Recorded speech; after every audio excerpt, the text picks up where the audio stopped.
All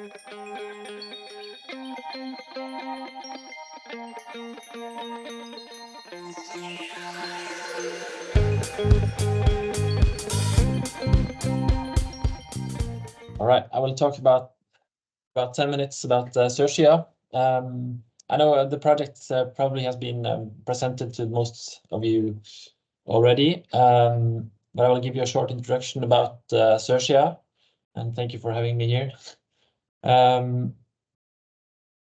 This is about financing the ambition, and Sørsida is a very concrete project. As you can see on the picture on the right here is current view of Sørsida. Maybe some of you will see it when you visit Ålesund in March. We don't have too much to brag about for now. It's not supposed to look like this, but things are moving. However, this is the ambition in regards to the buildings. What you see here on the south side of Ålesund city is Sørsida as it is planned with the buildings and harbor fronts, public spaces, a great addition to Ålesund, in great contrast to what you saw on the last picture. Some numbers. Sørsida is planned to be approximately 100,000 square meters new building area, with the main goal is to get more people to live in Ålesund city center. We see a city center that is growing eastwards outside of the city, and this is supposed to be a drag back to the city. So 500 apartments will be a huge amount of people in Ålesund. And there is also a clear ambition of the cultural harbor, which is in the middle with the what looks like a river, but it's not a river. It's a canal in Ålesund. And also commercial buildings. And lastly, but not least, the large public spaces and squares are very important for us to succeed in. The zoning plan was decided in 2015 by the municipality, and we expect the construction period to be from this year until probably the next 10 years.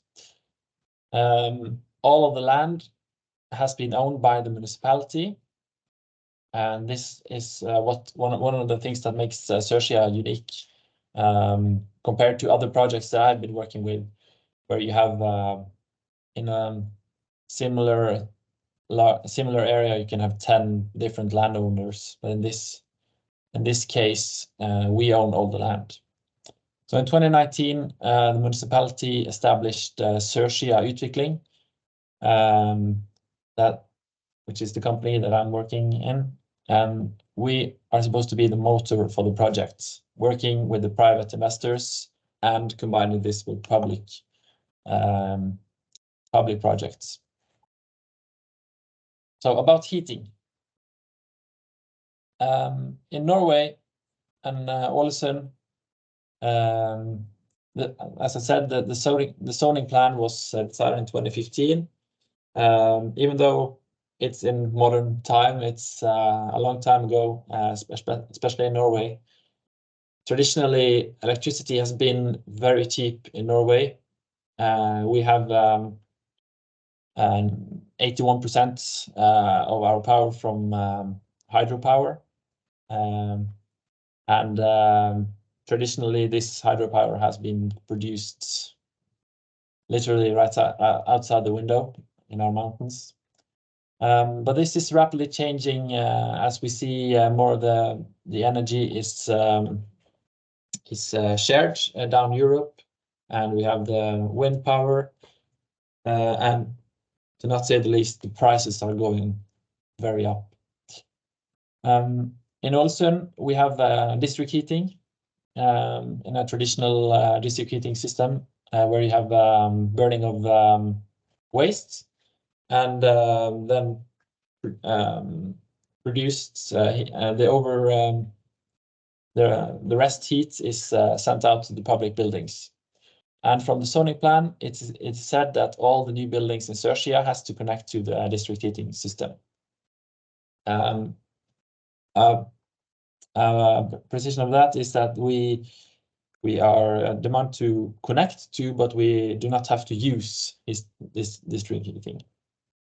Other energy sources is electricity, as I mentioned, normal heating pumps and solar panels. More and more of the industrial buildings built in our region is on solar panels. Even though we don't have too much sun, they can now see return of investment on that.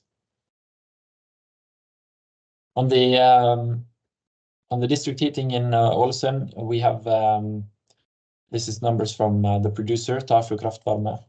96% of the heating is from the district heating is from burning of waste.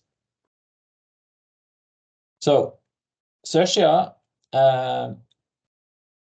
Utvikling, my company, has an overview responsibility of financing the whole infrastructure in Sørsida.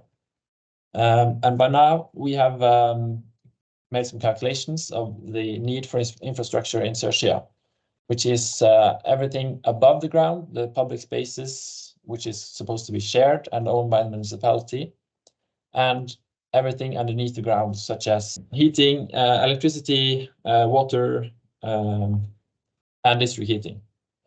However, we have not come that far in our work that we have a clear view of how can we use or consider another heating source than district heating to reach our goal of low emission in Sørsida. Ålesund kommune and of course through the Revalue project we have zero emission goals, and we think that in regards to the period where Sørsida is going to be built from now and the next 10 years, we have to aim towards zero emission environments. And it's a debate in the district heating. Is district heating a zero emission alternative? If you ask the producer, they say that the waste would be transported and used by someone else. But if you look at the holistic, it is still burning of waste and it has emissions. So we should consider other heating and cooling systems. And we think that we should try to get this financed with the private partners. I think they will be interested in an area that is going beyond.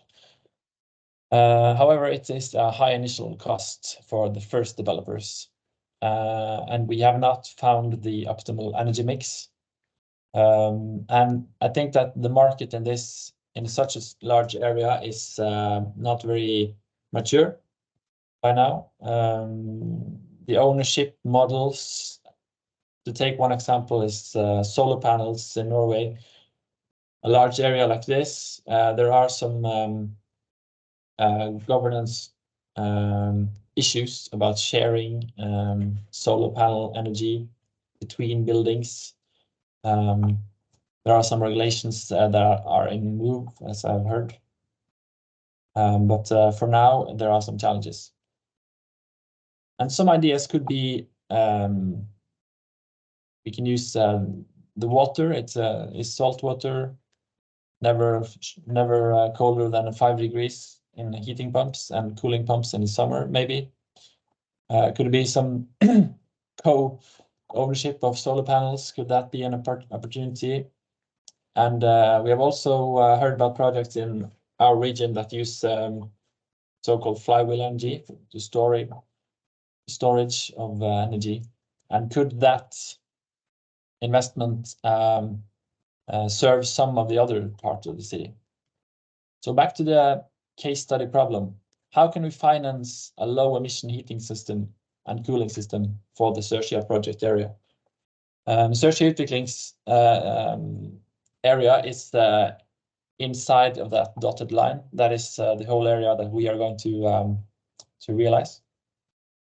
And some stakeholders are the municipality, us, obviously, Tafjord Kraft, the district heating provider, and also a provider of hydropower in the region.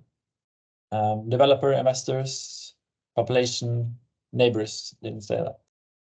We have some funding. As I said, the minimum infrastructure costs are mapped, but not in the ambition view. We have a contributor in Enova, which is owned by the state of Norway, that they can contribute financially to a transition to a low-emission society in Norway. Public-private partnerships. And can additional costs for low-emission heating be included or integrated in current investment plan of Sørsida, or should it be financed as a separate undertaking? These are some ideas. I hope give you some inputs. I don't know if there are any direct questions, but I would say thank you.